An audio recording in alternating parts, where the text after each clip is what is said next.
युवक जिसका नाम विहान राजपूत था, उसने ऊपर रखे पैर को महसूस किया। वह कुछ बोलने ही वाला था कि उसे अपने शरीर पर वजन कम होता महसूस हुआ। उसकी पलकें थोड़ी फड़फड़ाई और अपनी आंखें खोली।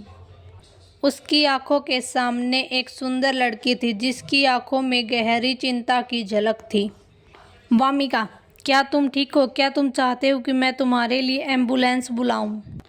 फिर वामिका ने पीछे मुड़कर जमीन पर पड़े हट्टे-कट्टे आदमियों के समूह को गुस्से से घूरा। मैं तुम्हें बता दूं, मैंने पुलिस को फोन कर दिया है। वामिका को गुंडों से सबसे ज्यादा नफरत थी। क्या वे सिर्फ इसलिए ऐसा करते थे क्योंकि वे ताकतवर थे? वामिका आज एक नेक काम करने के लिए खुद से बहुत प्रभावित थी। जब वामिका ने जमीन पर पड़े उस युवक को दोबारा देखा तो उसकी चौंका देने वाली खूबसूरती देखकर वामिका का मन हुआ कि वह अपनी आंखों को हाथों से ढक ले। दौड़ने की वजह से आए पसीने की वजह से विहान के बाल उसके माथे से चिपक गए थे, जिसकी आंखों के कोने थोड़े लाल थे और उसके तरासे हुए चेहरे से पसीना टपक रहा था। मैं ठीक हूँ, विहान ने वामिका की आंखों को देखते हुए कहा।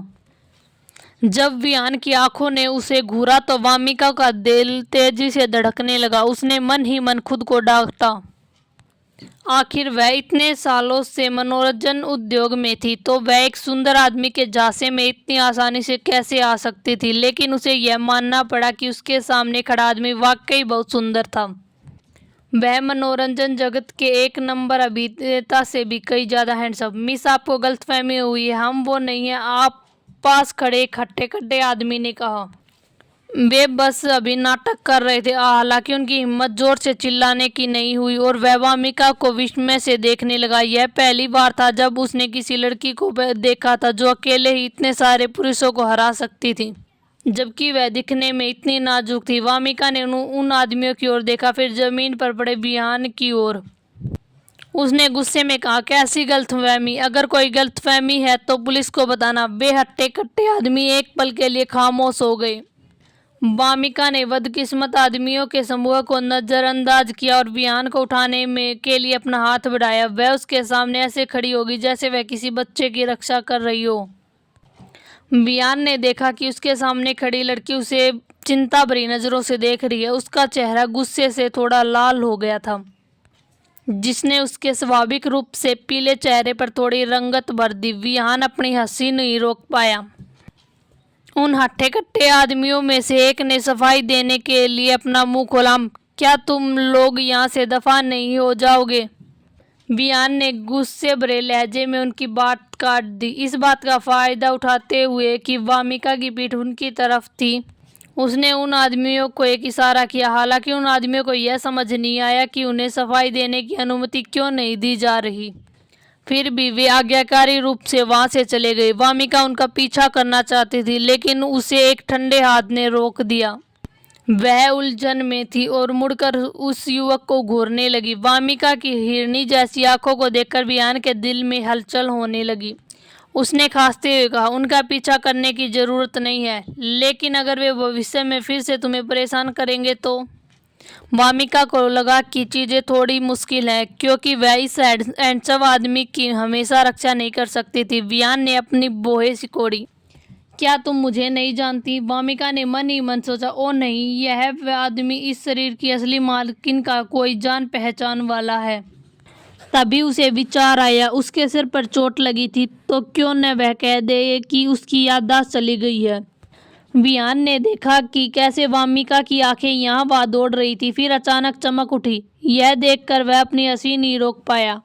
तुमने अभी मेरी मदद की तो मुझे लगा शायद तुम मुझे जानती हो। यह सुनकर वामिका ने राहत की एक लंबी सांस ली।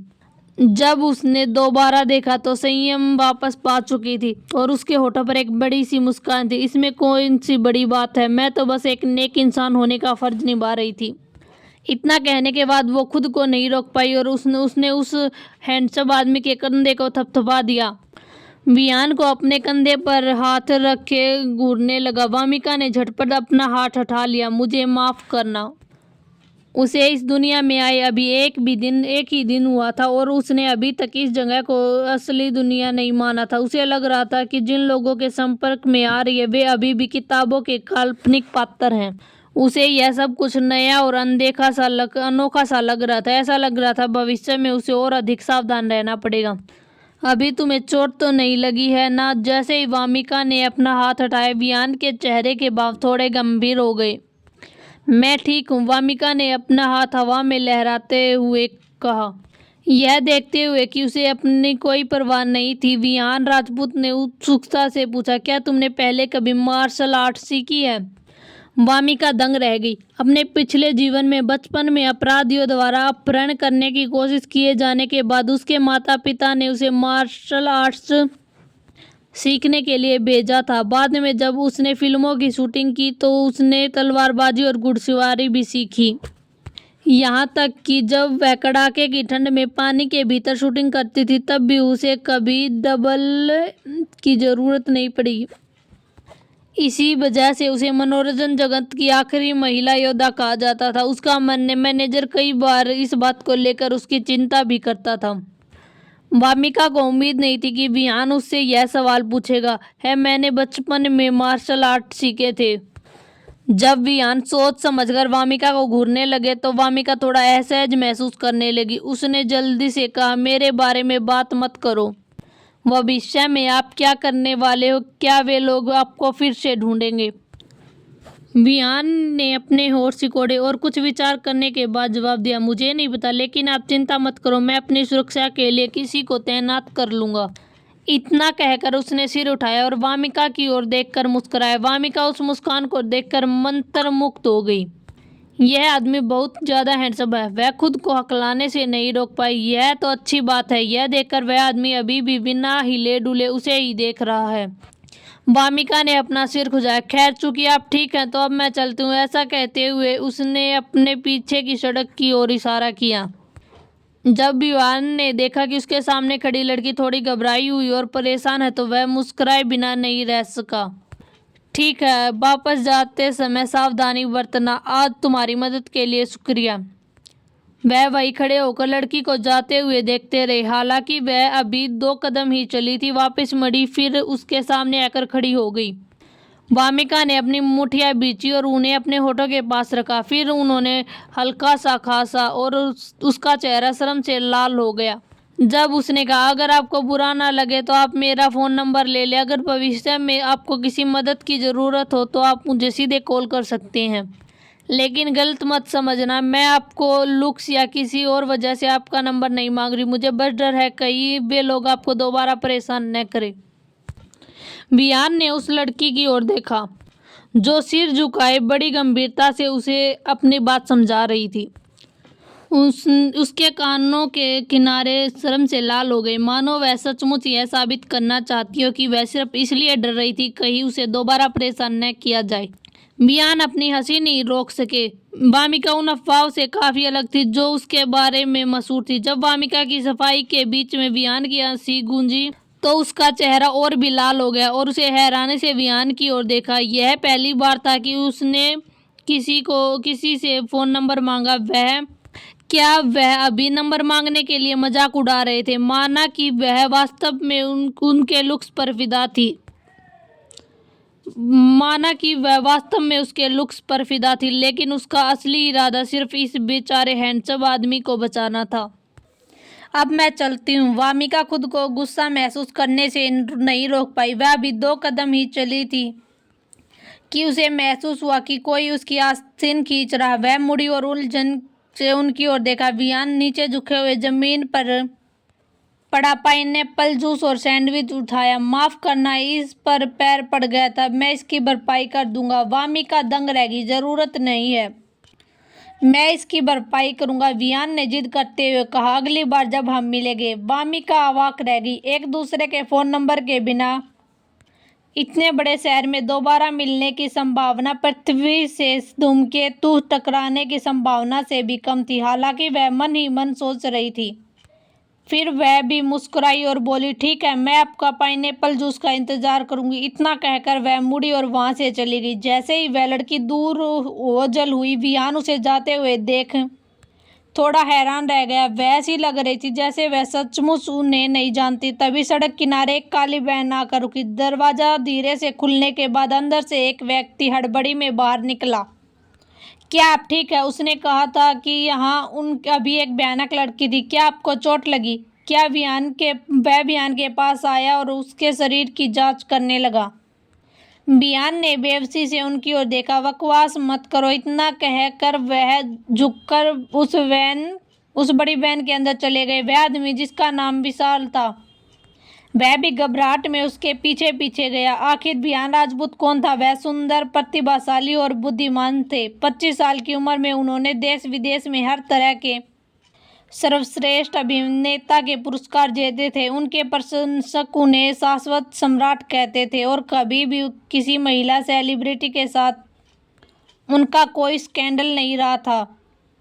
अपनी बेहद कातिलाना खूबसूरती के साथ उन्हें मनोरंजन उद्योग का सबसे पवित्र और अप्राप्य व्यक्ति माना जाता था। विशाल को लगता था कि इस आदमी का मैनेजर बनकर उसकी लॉटरी लग गई है, इसलिए विहान के लिए उसकी चिंता खुद की चिंता से भी कहीं ज्यादा थी। सर, इतनी मेहनत मत कीजिए। सीन की शूट थका देने वाली होती है क्योंकि आपको मार खानी पड़ती है, आपको कुचला जाना पड़ता है। चलिए सब्स्टिट्यूट मतलब कि डबल से इसकी शूटिंग करवाते हैं। निर्देशक वाकई बहुत ज्यादा कर रहे थे। उन्होंने आपसे बार बार वादा क्यों किया कि विशाल पूरी रास्ते कार में बड़बड़ाता रहा। विहान ने अपनी आंखें बंद कर ली और कुछ नहीं बोले। जब कार एक ट्रैफिक लाइट पर रुकी तब भी विशाल बड़बड़ाता ही रहा। विहान ने अचानक उसकी बात काटते हुए कहा, पिछली बार क्या निर्देशक ने मुझे उस dating variety show campus heartbeat में काम करने के लिए नहीं कहा था? इसे मेरी तरफ से स्वीकार कर लो। ठीक है, ठीक है, ठीक है। हामी भरने के बाद विशाल को एहसास हुआ कि कुछ गड़बड़ है। विहान ने अचानक उसकी बात काटते हुए कहा, पिछली बार क्या निर्देशक ने मुझे उस dating variety show campus heartbeat में काम करने के लिए नहीं कहा था? इसे मेरी तरफ से स्वीकार कर लो। ठीक है, ठीक है। हामी भरने के बाद ही विशाल को एहसास हुआ कि कुछ गड़बड़ है। यह वामिका कपूर के साथ शो था, लेकिन सर, वामिका कपूर जो कभी आपकी लोकप्रियता का फायदा उठाती थी, वह भी कैंपस हार्टबीट की शूटिंग कर रही है। जैसे ही वह वामिका कपूर की पिछली हरकतों का कट्टा चिट्ठा खोलने वाला था, विहान ने उसे एक नज़र देखा तो विशाल चुप हो गया। उसके पास डायरेक्टर को फोन करने के अलावा कोई विकल्प नहीं था। आखिर विहान ही उसके बॉस थे। हालांकि विशाल ने मन ही मन कसम खाई कि जब समय आएगा तो वह विहान को वामिका से बचा कर रखेगा। घर वापस आने के बाद वामिका ने केक खाया और गर्म पानी से नहाने के बाद फिर वह स्टडी रूम में गई और वामिका कपूर के अतीत के बारे में जानकारी जुटाने के लिए कंप्यूटर चालू किया। आखिरकार कल के वैरायटी शो में कई जाने पहचाने चेहरे आने वाले थे, इसलिए यदि उसने अपना होमवर्क ठीक से नहीं किया तो अनजाने में उसकी असलियत सामने आ सकती थी। जैसे ही उसने कीबोर्ड पर वामिका नाम टाइप किया, पूरी स्क्रीन पर प्लास्टिक सर्जरी की खबरों से भर गया। इंटरनेट यूजर्स ने वामिका कपूर के डेब्यू के समय की और हालिया कार्यक्रमों की तस्वीरें पोस्ट की। उनका दावा था कि वामिका कपूर की प्लास्टिक सर्जरी खराब होने के कारण वह दिन बदसूरत होती जा रही है। वामिका कपूर काफी देर तक खामोशी से उन तस्वीरों को देखती रही। यह कहना गलत नहीं होगा कि अगर वह खुद इस शरीर में नहीं आई होती तो उसे भी यह शक होता कि इसकी प्लास्टिक सर्जरी फेल हो गई है। अपने असली मासूम और प्यारे चेहरे के साथ वह अनगिनत लड़कों के पहले प्यार जैसी दिखती थी, लेकिन न जाने क्यों उसके मेकअप स्टाइल ने उसके लुक को पूरी तरह बर्बाद कर दिया था। इतने सुंदर नए नक्श के साथ उसका हल्का ही मेकअप काफी था, लेकिन इस शरीर की मालकिन बहुत भारी मेकअप करती थी जिससे उसकी असली खूबसूरती चेहरे को पूरी तरह ढक दिया। उसकी निजी फोटो एल्बम देखने के बाद वामिका कपूर को समझ आया कि नोएरा से दोबारा मिलने के बाद ही उसका मेकअप स्टाइल इतना अजीब हुआ था। इतना ही नहीं, उसका व्यवहार और आभा भी पहले से बिल्कुल बदल गई थी। यह बिल्कुल वैसा ही था जैसे कोई खिलता हुआ फूल नायरा से मिलने के बाद किसी अंधेरे कोने में पड़ी एक मामूली घास बन गया हो। इस असहज एहसास ने वामिका कपूर को अपनी बॉयसी कोरने पर मजबूर कर दिया, लेकिन उसने सब कुछ साफ साफ सोच लिया था। चूंकि अब वह यहाँ आ गई है तो उसे इस शरीर की मालकिन की किस्मत बदलनी ही होगी। उन धोखेबाज लोगों से दूर रहना होगा। जहाँ तक कि भविष्य की बात थी, उसके लिए मनोरंजन जगत में टिके रहना ही सबसे अच्छा था। आखिर उसे यह इंडस्ट्री बहुत पसंद थी। हालांकि वह इस इंडस्ट्री में रहना चाहती थी, तो वामिका कपूर को याद आया कि होस्ट ने पहले 2 सीरियल्स में काम किया है। इसलिए उसने जल्दी से पहला सीरियल देखा ताकि वह देख सके कि होस्ट की एक्टिंग का स्तर क्या था। तभी उसके लिए भविष्य में खुद को ढालना आसान होगा। पूरी प्रक्रिया देखने के बाद वामिका कपूर ने इस पर विचार किया। चूंकि यह एक स्कूल ड्रामा था, इसलिए ज़्यादातर समय होस्ट को बस सुंदर दिखना था और प्यारी मुस्कान देनी थी। यह काफ़ी आसान था, इसीलिए उसके अभिनय कौशल के मामले में आलोचना करने लायक बहुत कुछ नहीं था। हालांकि उसके पास अभिनय बहुत शानदार नहीं था, फिर भी वह ठीक ठाक था, बल्कि उसमें जीवंतता की थोड़ी सी कमी थी। क्या होस्ट की एक्टिंग इतनी खराब थी जितनी कहानी में बताई गई? किताब में होस्ट को हमेशा उसकी खराब एक्टिंग के लिए नेटिजन्स द्वारा कोसा जाता था। वे कहते थे कि मनोरंजन जगत में सिर्फ अपनी खूबसूरती के दम पर आई है और चेहरे के अलावा वह बिल्कुल बेकार है। क्या उसे सिर्फ इसलिए कोसा गया क्योंकि वह मुख्य अभिनेत्री नहीं थी? यही सोचते हुए वामिका कपूर देखती रह गई। उसने पहली दूसरी फिल्म का परिचय पढ़ा। यह फिल्म एक मुख्य अभिनेत्री के बारे में थी जो अपने हीरो को बचाने के लिए बार बार अतीत में जाती है। असली होस्ट ने इसमें सहायक भूमिका निभाई थी और उसमें ज़्यादा सीन नहीं थे, इसलिए वामिका कपूर ने सिर्फ वही सीन चुने जिसमें होस्ट मौजूद थी। जैसे ही होस्ट स्क्रीन पर आई, वामिका कपूर के चेहरे पर मुस्कान बनी हुई थी। होस्ट के आने के 5 सेकंड बाद वामिका कपूर के होठों की मुस्कान धीरे धीरे फीकी पड़ने लगी। 30 सेकंड बाद वामिका कपूर के चेहरे के भाव पूरी तरह जम गए। उसे महसूस हुआ जैसे उसके ऊपर बिजली गिर गई है। यह कौन औरत है जो बिना किसी भावना के अपने संवाद बोल रही है? महज 3 महीनों में उसकी एक्टिंग में इतना बड़ा अंतर कैसे आ गया? वामिका कपूर को समझ नहीं आ रहा था कि होस्ट की एक्टिंग कहानी की वजह से खराब हुई या रखे गए एक्टिंग टीचर इतने बुरे थे कि वह इतने कम समय में ऐसी हो गई। वामिका का सिर दर्द करने लगा। तभी उसके अंधेरे कमरे में अचानक उसने मोबाइल की स्क्रीन जल उठी। उसने फ़ोन उठाया और देखा समीर का एक संदेश था। जल्दी सो जाओ, कल के लिए ढेर सारी शुभकामनाएं। वामिका ने देखा कि रात के 11 बज चुके हैं। उसने कंप्यूटर बंद किया और स्क्रीन पर अपनी परछाई को देखकर मुस्कुराई। वह वाकई कल का बेसब्री से इंतजार कर रही थी। सुबह ठीक 6 बजे वामिका के दरवाजे की घंटी बजी। कैंपस हार्टबीट इस दुनिया का पहला सेलिब्रिटी डेटिंग रियलिटी शो था, क्योंकि इसमें सेलिब्रिटीज के शेड्यूल को भी ध्यान में रखना पड़ता था। इसलिए इसमें लाइव स्ट्रीम और रिकॉर्डिंग दोनों का मिश्रण इस्तेमाल किया जाता था। इसका प्रसारण हर शनिवार सुबह 6 बजे होता था और लाइव स्ट्रीम करीब 1.5 दिन तक चलता था। सेलिब्रिटी मेहमानों को उसी कमरे में रात भी बितानी पड़ती थी। इस दौरान प्रोडक्शन टीम अलग अलग तरह की गतिविधियां आयोजित करती थी और शूटिंग रविवार दोपहर तक ही खत्म होती थी। डायरेक्टर दर्शक की सोच को बहुत अच्छी तरह समझते थे, इसलिए मेहमानों के एक दूसरे से मिलने से पहले हर गेस्ट के साथ एक अलग फिल्मिंग टीम होती थी जो उन्हें अकेले अकेले शूट करती थी। इसके बाद दर्शक यह चुन सकते थे कि वे किस गेस्ट का लाइव स्ट्रीम देखना चाहते हैं। देश के पहले सेलिब्रिटी लव रियलिटी शो के लिए डायरेक्टर संजय अरोड़ा ने इस बार के मेहमानों का चुनाव खुद किया था। पिछले हफ्ते हुए एपिसोड के प्रीमियर तक कुल 3 पुरुष मेहमान और 4 महिला मेहमान शामिल थे। पुरुष मेहमानों में शामिल अंश मल्होत्रा, जिन्होंने इस साल एक टैलेंट शो के जरिए डेब्यू किया था, राहुल सक्सेना, जिन्होंने पिछले साल अपना ड्रामा किया था लेकिन उसमें निभाए गए विलन किरदार की वजह से अचानक ट्रेंड में आ गए, और एंटरटेनमेंट इंडस्ट्री के रहस्यमयी बड़े नाम अयान मेहरा। महिला मेहमानों में थी तान्या शर्मा, जिन्होंने भी इस टैलेंट शो में डेब्यू किया था, नैना वर्मा, जिन्होंने कुछ ड्रामों में काम तो किया लेकिन कभी ज़्यादा लोकप्रिय नहीं हो पाई, नायरा खन्ना, जो अपनी ग्रेजुएशन फोटो के कारण इंटरनेट पर तेजी से मशहूर हुई, फिर थी वामिका। हालांकि ये मेहमान इंटरनेट इंडस्ट्री के बहुत बड़े सितारे नहीं थे, लेकिन फिर भी इंडस्ट्री में इनकी अच्छी पहचान थी। इसके अलावा अयान मेहरा को वापस जीतने के लिए पिछली होस्ट हर समय नायरा खन्ना को निशाना बनाती रहती थी और हर मौके पर अयान मेहरा और नायरा खन्ना की बातचीत में बाधा डालती थी। इस वजह से कई नेटिजन का ध्यान इस शो की तरफ गया और इससे शो की लोकप्रियता काफ़ी बढ़ने लगी। परसों वामिका ने प्यार के लिए आत्महत्या की, यह ट्रेंडिंग खबर चल रही थी, इसलिए आज वामिका का लाइव स्ट्रीम बहुत ज़्यादा हलचल से भरा हुआ था।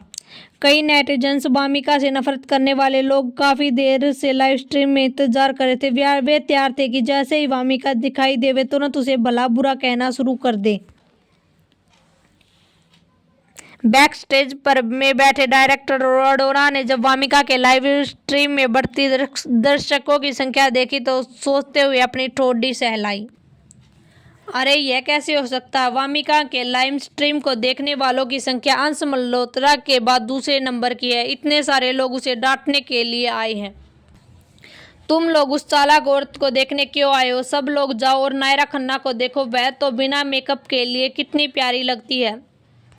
उसी समय दरवाजा खुल गया। कैमरामैन फ्रेम पर नजर टिकाए हुए थे, तभी अचानक कैमरे में एक लड़की दिखाई दी। उसने साधारण और आरामदायक कपड़े पहन रखे थे और उसके लंबे लहराते बाल एक ढीले जूड़े से बंधे हुए थे। उसके गोरे चेहरे पर अभी भी पानी की कुछ बूंदें थी जिन्हें उसने ठीक से पोंछा नहीं था।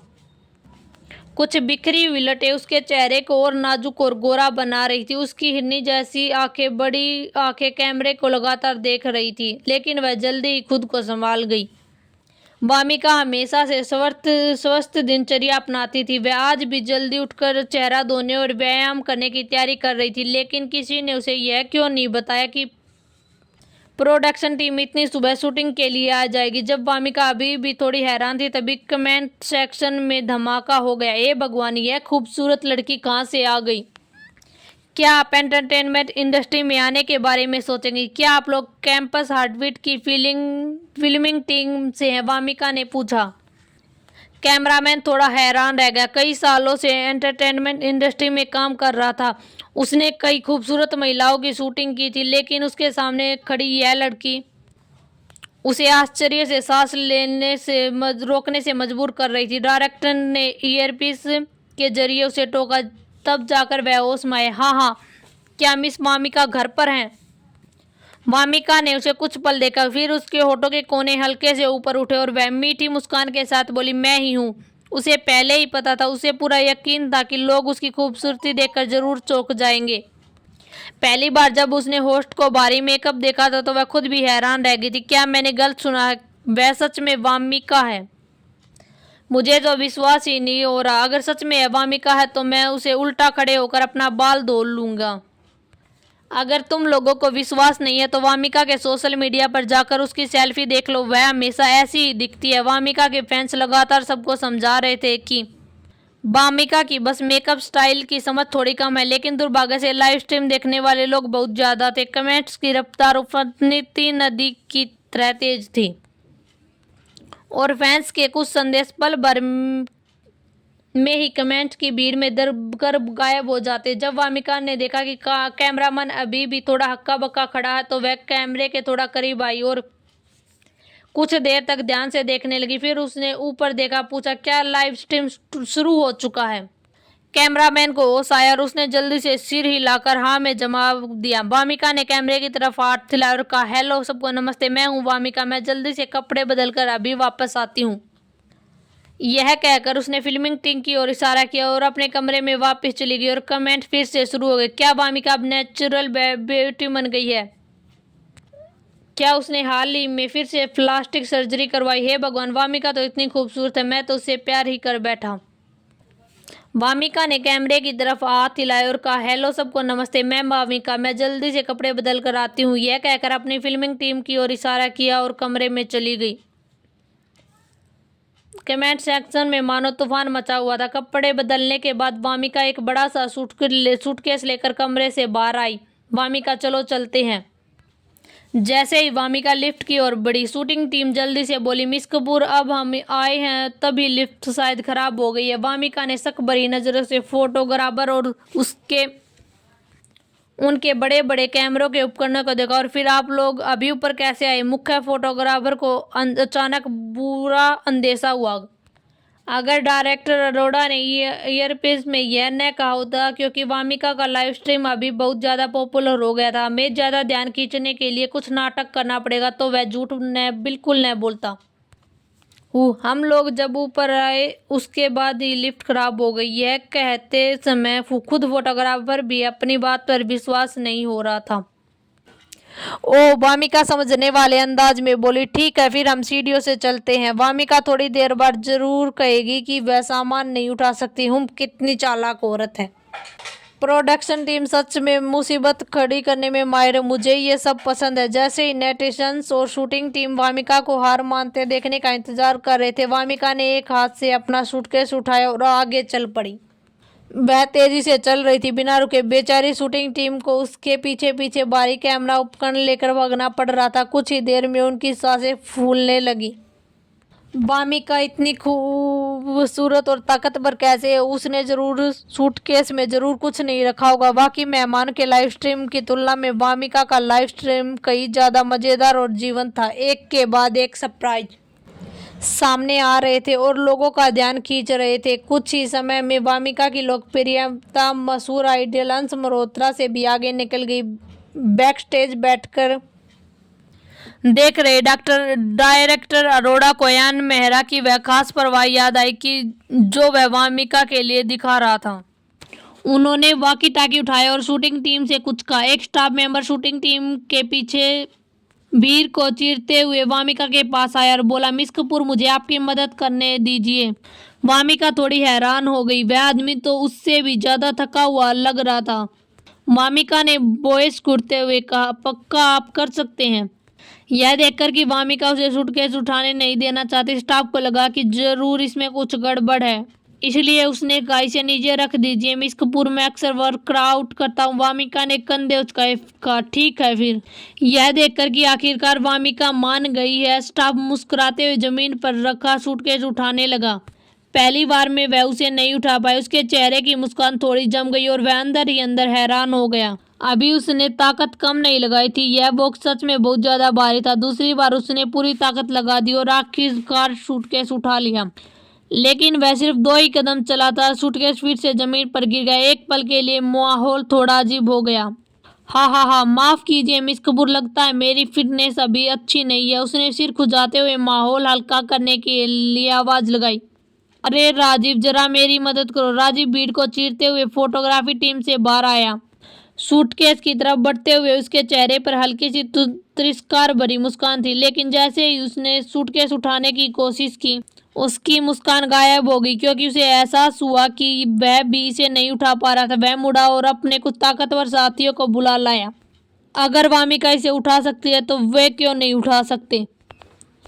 उनके चेहरे लाल हो गए, हाथों की नसें तक उभर आई, लेकिन आखिर में उनसे बहुत कम लोग ही उसे उठा पाए, और जो लोग उठा पाए वे सिर्फ 2 ही कदम चले। पूरा दृश्य बेहद अजीब था। वामिका, सबको काफी मेहनत करनी पड़ी, अब मुझे करने दीजिए। तभी वामिका सही समय पर आई और उन्हें मुश्किल से निकाल दिया। तभी वामिका सही समय पर आई और उन्हें उनकी मुसीबत से निकाल दिया। यह कहकर उसने अपना सूटकेस उठाया और तेजी से सीढ़ियों से नीचे उतर गई। राजीव और वे ताकतवर आदमी अंदर ही अंदर टूट से गए। उनकी ईगो को जोर का झटका लगा था। से हिसाब लगाने में गलती हो गई। उसे लगा था कि वामिका सिर्फ टफ गर्ल वाली छवि बनाने की कोशिश कर रही है, लेकिन उसे उम्मीद नहीं थी कि यह सच में सच्चाई होगी। कमेंट सेक्शन भी मजेदार टिप्पणियों से भरा था। यह कैसा रहस्यमयी ताकत है। हाँ, प्रोडक्शन टीम खुद अपने ही जाल में फंस गई। मुझे शक है कि प्रोडक्शन टीम और वामिका मिले हुए हैं। इतने सारे आदमी मिलकर भी इसे नहीं उठा पा रहे। फिल्मिंग टीम जो आखिरकार दौड़ते दौड़ते वहां पहुंची थी, थकान से हाफ रही थी। जब उन्होंने देखा कि वामिका सड़क के किनारे उस बड़ी वैन के पास खड़ी उनका इंतजार कर रही है और जरा भी नहीं हाफ रही है, तो उनके मन में शक होने लगा कि शायद डायरेक्टर वामिका को परेशान नहीं करना चाहता था। फिल्मिंग टीम जो आखिरकार दौड़ते दौड़ते वहां पहुंची थी, थकान से हाफ रही थी। जब उन्होंने देखा कि वामिका सड़क के किनारे उस बड़ी वैन के पास खड़ी उनका इंतजार कर रही है और जरा भी नहीं हाफ रही, तो उनके मन में शक होने लगा कि शायद डायरेक्टर वामिका को परेशान नहीं करना चाहता था, बल्कि उन्हें परेशान करना चाहता था। जब वामिका ने उन्हें इतना थका हुआ देखा तो उसने चुपके से अपने बोहे उठाई। बस इतना ही दम था उनका और वे इसकी काबिलियत से उसे परेशान करना चाहते थे। उसे तो वापस जाकर 100 साल और साधना करनी चाहिए। उन सबकी उम्मीदों के बीच आखिरकार गाड़ी घर के सामने आकर रुक गई। वामिका ने अपना सूटकेस उठाया और सामने बने घर को ध्यान से देखने लगी। वह घर एक वेस्टर्न स्टाइल सिंगल विला था और पूरी तरह से सफ़ेद रंग से रंगा हुआ था। विला के चारों तरफ तरह तरह के पेड़ पौधे फूल लगे हुए थे। वहाँ प्रोडक्शन टीम द्वारा लगाए गए बेल लताएं भी थी। पूरा नज़ारा ऐसा लग रहा था जैसे यह विला हो जहाँ स्लीपिंग ब्यूटी रहती थी। इतना ही नहीं, विला के साथ एक बहुत बड़ा लॉन और एक स्विमिंग पूल था। प्यार का माहौल बनाने के लिए लॉन में जगह जगह दिल के आकार की सजावट की गई थी और यहाँ तक कि पुल भी गुलाब की पंखुड़ी से ढका हुआ था। वामिका अपनी जुबान दबाए बिना नहीं रह सकी। प्रोडक्शन टीम सच में काफ़ी ज़्यादा खर्चीली थी। फिल्मिंग स्टाफ ने पहले वामिका को विला के पीछे की ओर ले जाया और फिर लिफ्ट से तीसरी मंजिल के बेडरूम तक पहुंचाया। जब वे लिफ्ट से बाहर निकले तो प्रोडक्शन टीम ने जूते रखने की रैंप पर चप्पलों की एक कतार तैयार कर रखी थी। चप्पलें कुल 4 रंगों थी। हर मेहमान को अपनी पसंद के रंग की एक जोड़ी चुननी थी।